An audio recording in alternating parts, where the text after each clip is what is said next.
Alors là, je dois te raconter un truc, c'est que à côté de la porte de l'entrée, il y a une petite valise. On l'appelait ça en arabe « Shantet el-Haribe », la valise de la fuite.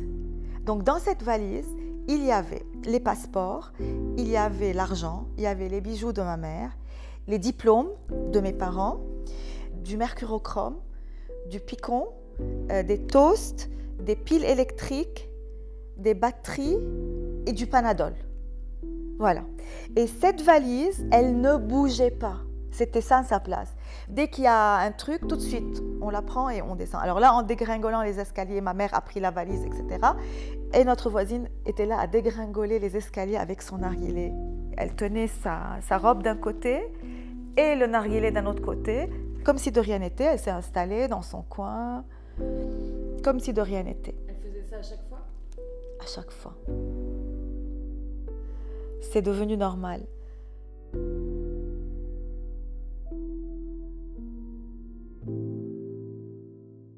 Et là, dans les abris, c'était vraiment très sympa parce que chaque étage ou chaque appartement avait son coin.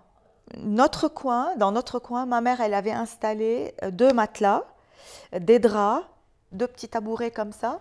L'appartement a été acheté parce que l'abri était grand, était éclairé, il était propre. C'était ça le critère. Pour nous, c'est fini. On était complètement détachés de l'extérieur. Ici, il n'y a rien. À l'époque, les obus n'étaient pas aussi sophistiqués que maintenant. Maintenant, quand tu te caches dans l'immeuble, si Israël nous attaque avec leurs avions et avec leurs armes super sophistiquées, c'est tout l'immeuble qui s'écrase. Et donc, ceux qui sont en bas vont mourir asphyxiés.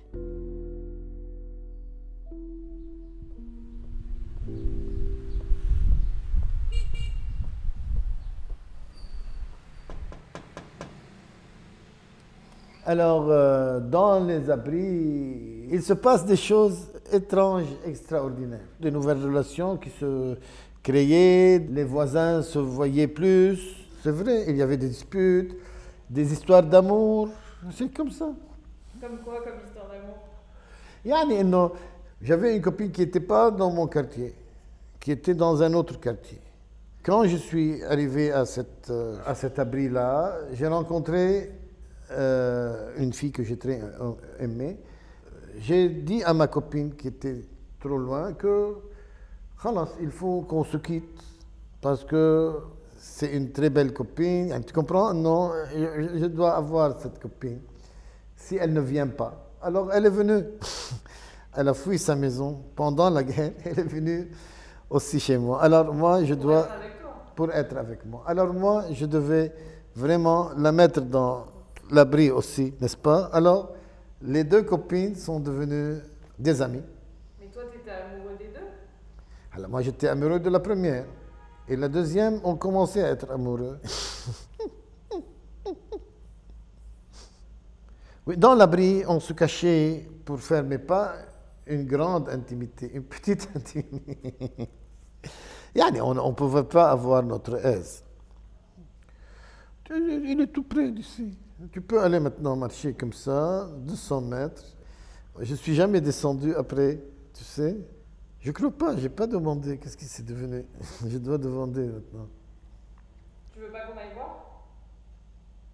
Si tu veux. Maintenant, oui. Yallah.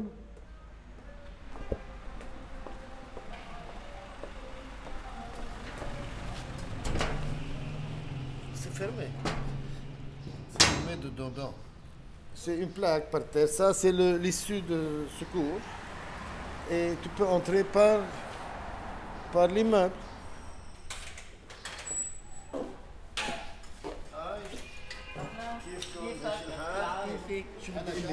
كاين نحن بالحرب كنا نستعمل هذا الملجأ تحت. ما بعرف والله ما عندي فكرة. Donc là, il y a un petit escalier au rez-de-chaussée de l'immeuble, dans l'entrée. Oui. Je ne sais pas qu'est-ce qu'il y a ici. C'est ça. Tu as vu, c'est fermé. C'est la porte? C'est la porte. Oui. Là, c'est fermé, c'est sûr. Là, il y a quelqu'un.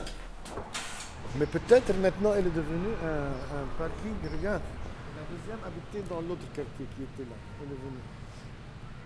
La guerre était là, j'étais gosse, c'était pas ma guerre d'une manière et d'une autre.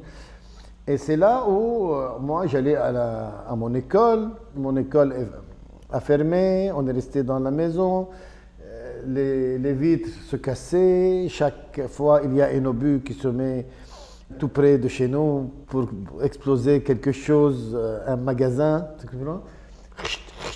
tout ce son de vitres que j'entends jusqu'à maintenant.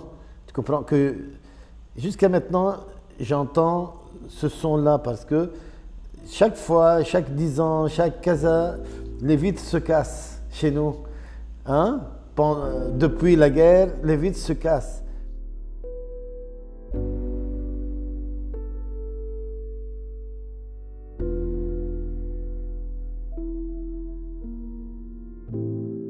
a une très belle vue, mais sauf que pendant la guerre, c'est très risqué. On voit tout, regarde. Là, tu as la banlieue, sud, l'aéroport, et là, la caserne de l'armée un peu partout ici. Quand les bombardements ont commencé, nous, on avait une règle avec mes parents, on avait une certaine règle. Dès qu'il arrive quoi que ce soit, vous restez là où vous êtes, vous ne bougez pas. Comme il n'y avait pas le téléphone, il n'y avait rien. Donc ça, c'était le code, ça, c'était un truc qu'il y avait entre nous et on devait le respecter. Une fois, on était en train de faire une évaluation d'histoire arabe. Les bombardements étaient vraiment très, très, très forts. Mais la prof nous a dit, on travaille jusqu'à ce que vos parents viennent. Et je me rappelle très bien que moi, j'ai fait toute l'évaluation et mes parents ne sont pas venus. Donc moi, je suis restée là où j'étais. Et on a dû passer la nuit dans le gymnase de l'école. Au lycée Abdelkader, là où j'étais élève et là où j'ai enseigné plus tard pendant 29 ans, on s'est regroupés dans la salle des profs qui était vraiment plus ou moins bien abritée. Et la cafette était de l'autre côté. Donc on devait traverser 2 cours avant d'arriver là-bas. Donc je me rappelle très bien. Le surveillant était là et il faisait passer chacun d'entre nous seul. Karim, c'est ton tour, cours. Et il n'a absolument pas voulu qu'on y aille tous ensemble. Il avait peur et je comprends. J'ai couru. J'avais même pas peur tellement je ne comprenais pas ce qui se passait autour de moi. Et puis on a pris les matelas du gymnase d'à côté et voilà, on était là à rigoler, à parler, à partager des souvenirs. C'est bizarre, mais ça, c'est l'un de mes plus beaux souvenirs d'enfance. Et c'était pendant la guerre et c'était dans le gymnase et dans la cafette du lycée. Quand il y a eu les bombardements, il n'y a pas très longtemps, il y a quelques jours, mon premier réflexe, c'était de dire aux élèves « Venez vous mettre de ce côté !» La même situation, mais je ne suis pas élève, je suis prof.